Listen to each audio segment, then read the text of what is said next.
Fabricarejo. Fabricarejo é quando os fabricantes começam a querer surfar a onda do varejo, ou seja, quando os fabricantes querem vender seus produtos diretamente para os consumidores finais. E o nome fabricarejo ele foi inspirado em outro movimento que a gente já conhece, que se chama o atacarejo, quando os atacadistas fazem o mesmo movimento de entrar em contato direto com o cliente final e fazer a venda, como a Macro, como por exemplo o Açaí do Grupo Pão de Açúcar, como o Atacadão do Grupo Carrefour ou o Maxi do Grupo Walmart. São todos esses players que fazem o atacarejo. E no fabricarejo, será que tem muitos fabricantes querendo fazer essa venda direta para o consumidor? E aí eu vou falar alguns nomes para vocês. Vamos lá: Tramontina, Souvenir, Caloi, Midea, Lupo, Estrela, Brastemp, Samsung, Três Corações, Artex, Intelbras, Vodka, Smirnoff. São só alguns exemplos. Então vamos entrar um pouco mais a fundo nesse tema aí. Então vamos começar falando dos modelos que a gente tem de venda, né, para os consumidores. O mais normal assim, que a gente mais conhece é o B2C, B de Business, C de Consumer. Então Business to Consumer, quando é as empresas vendendo diretamente para os clientes.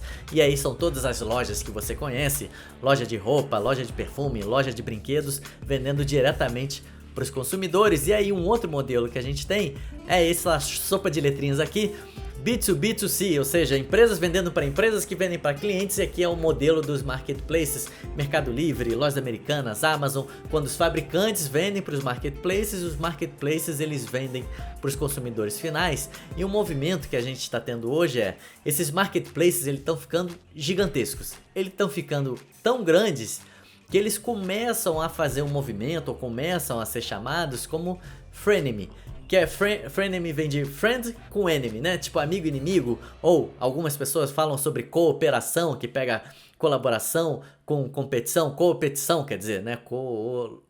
Nem sei o que eu falei aí. E aí, esse movimento de amigo e inimigo é: cara, legal que você vende pra mim, que você fala com o consumidor final, mas às vezes você é tão grande que você tem muito mais poder de barganha do que eu, e aí você pode cobrar aumento de taxas de comissionamento, você pode pedir para eu diminuir o custo, e eu fico meio que sem força nessa nossa negociação. E aí, para fugir um pouco disso, dessa relação exclusiva de dependência, as empresas fabricantes elas começam a fazer um movimento que, né, os gringos gostam de chamar de Direct to Consumer, mas eu gosto de D2C, né, mas eu gosto de chamar de fabricarejo mesmo. E aí eu vou falar um exemplo de Direct to Consumer, que é, por exemplo, a Casper lá nos Estados Unidos, que é uma empresa que vende colchão. Qual que foi a grande jogada dela? Vender colchão era muito difícil, né, porque você tem que pegar a Kombi, né, põe um colchão em cima da Kombi e aí fica aquele plástico, né, balançando, blá, blá, blá, blá. E aí a gente viu, nossa, esse processo de compra é muito desgastante, etc. E a Casper inventa um colchão que vem nessa caixa daí. E esse novo modelo de entrega fez com que ela se desse muito bem, e aí ela foi avaliada em $1 bilhão na época e etc. Só por causa desse modelo de logística, porque entendeu a dor do cliente, etc. Um outro exemplo de fabricante vendendo diretamente para o consumidor é a $1 Shave Club, onde ela fala: cara, não precisa ir mais na farmácia compra direto comigo, assinatura mensal de $1 a $5, e eu vou te dando as lâminas de barbear, os produtos de barbear, etc. E esse $1 Shave Club foi comprado pela Unilever por $1 bilhão. Então são dois movimentos aí desse D2C, Direct to Consumer, quando os próprios fabricantes começam a vender para os consumidores. E a Luma Partners lançou um estudo chamado State of Digital Media, que ela fala: cara, esse movimento de D2C ele é grande, a gente já vê mais de 400 empresas nesse movimento e já levantaram mais de $20 bilhões de investimento para fazer esse movimento de D2C.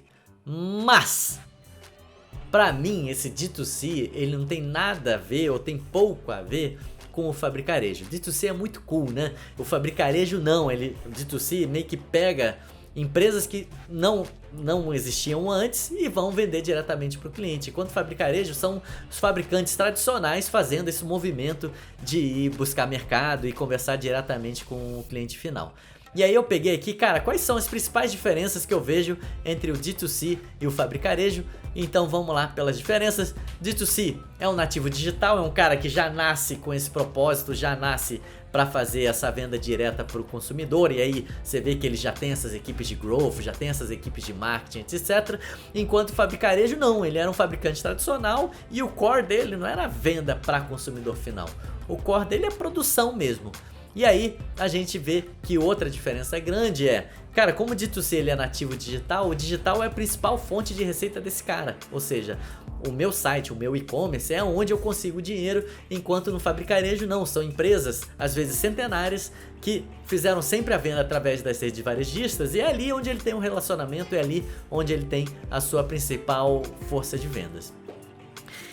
E aí, Kate, por que então, né, os fabricantes começam a fazer esse movimento de entrar no varejo, de começar a falar com os clientes? Aí eu separei 3 motivos assim, porque os fabricantes devem fazer esse movimento. O primeiro motivo é controle da experiência, e aqui eu coloquei o exemplo da Apple, porque, cara, em grandes varejistas você não consegue muito bem controlar, cara, como que vai ser a experiência do meu produto, então pode ser que seu produto esteja lá no final do corredor, na última prateleira, todo amassado, e aí quando você quer se posicionar como um premium, você tem que controlar a experiência, fazer com que a experiência seja realmente boa.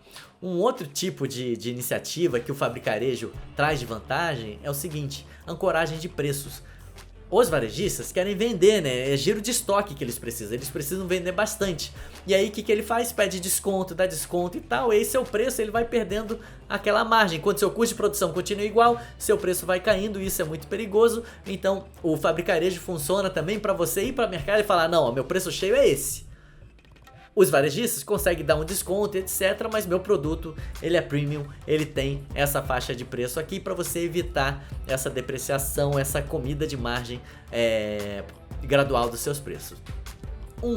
E o terceiro, o principal ponto que eu gosto de falar sobre, cara, por que os fabricantes vão e começam a vender diretamente para os clientes é insight de clientes. Quando eu vendo através de um varejista, o varejista não me fala, quem comprou foi um jovem casal, quem comprou foi um senhor mais idoso, quem comprou foi um adolescente. Você não tem essas informações e aí você não consegue ter a sensibilidade, cara, quem que é seu público?